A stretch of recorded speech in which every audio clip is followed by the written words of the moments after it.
வணக்கம். இப்பதிவினை முதற் தடவை பார்ப்பவர்கள் சப்ஸ்கிரைப் பண்ணி பார்க்கும்படி தயவுடன் கேட்டுக்கொள்கிறேன். ஒரு மரணத்தை விட கொடியது மன அழுத்தம்.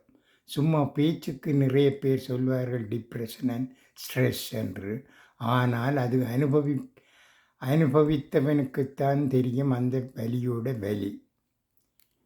உன் பயணத்தை மற்றவருடன் ஒப்பிடாதே. ஒவ்வொருவருக்கும் ஒவ்வொரு பாதை.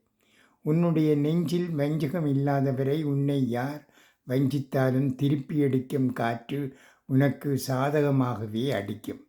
வாழ்க்கையில் எந்த இக்கட்டான சூழ்நிலையில் வாழத் தயாராக இருங்கள். ஒரு நாள் நமக்கான வாய்ப்பு கட்டாயம் வரும். எண்ணம், சொல், செயல் மூன்றாலும் நல்லதை மட்டும் தேர்ந்தெடுப்பவனே உயர்ந்த மனிதன். நன்றி, வணக்கம்.